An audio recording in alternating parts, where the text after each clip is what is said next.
Welcome to this week's leadership video.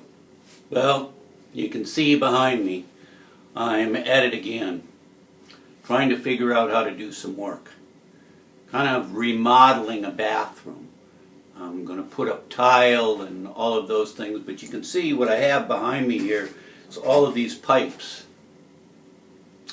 Pipes mean plumbing.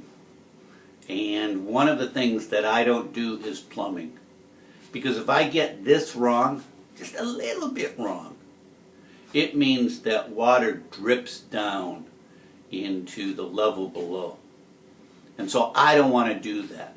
So the first thing I did when I thought that I might do this project is I contacted an expert. I contacted somebody who knows this much better than me.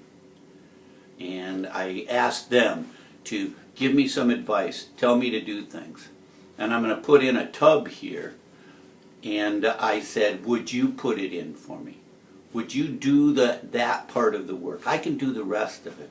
But can you do that part of the work that I just don't have an expertise for? I might be able to do it. But if I'm wrong, there are serious consequences. It strikes me that that's what leaders do. One of the things that we do as leaders, as leaders of people for Jesus Christ, is that we're not experts in everything. We don't need to know everything. That's one of the common mistakes with leaders, is that they think they need to know everything. But the true leaders, we've mentioned it before, true leaders have a humility that says they don't know everything. And therefore they're quick and ready to look for advice, look for counsel, look for help from others. And if they ever think, you know what, this might not be right, they just don't have a problem going and asking.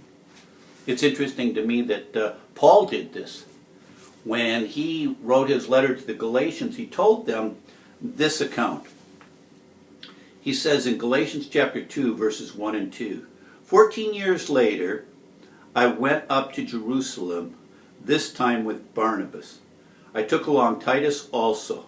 Now, why did Paul go up to Jerusalem? Well, there were some questions about what he was preaching. There were those who were saying, this just doesn't seem right. So who would Paul go and talk to? Who would be the ones that he would get the right advice from? Well, it was logical to him that he would go to Peter, who was the head of the church. He would go to James, who was the brother of Jesus. He would go to those who knew Jesus and knew him from the beginning and were with him during his teaching time, and he went to them. Here's what it says. I went in response to a revelation set before them, the gospel that I preached among the Gentiles. But I did this privately to those who seemed to be leaders for fear that I was running or had run my race in vain. Here's what he's saying. He says, I don't want to do the wrong thing.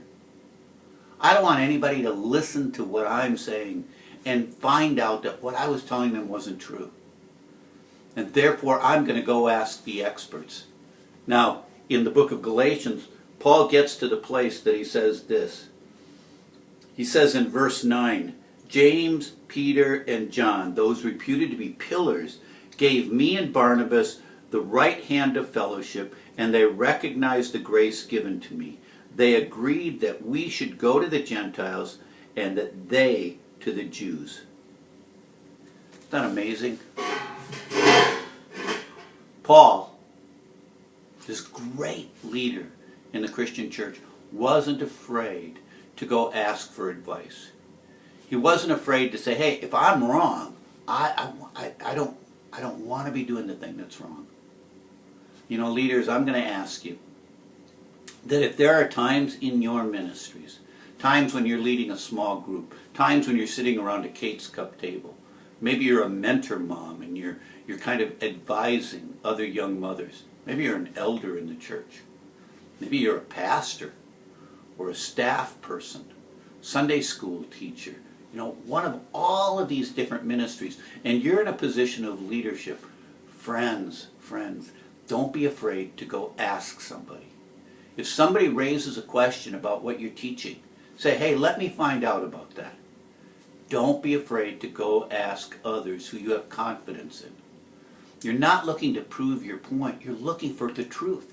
You're looking for what's right. So leaders, and you are important leaders to the ministries at this church, and now we have people who are watching this literally across the country. And so I encourage you, find those that you trust, and when you have an issue that you go, I'm not sure this is right, contact them, ask them, let them say, yep, you know what, you're right on track, or you know what, you have just a couple little areas that you're going to need to work on. Hey, thanks.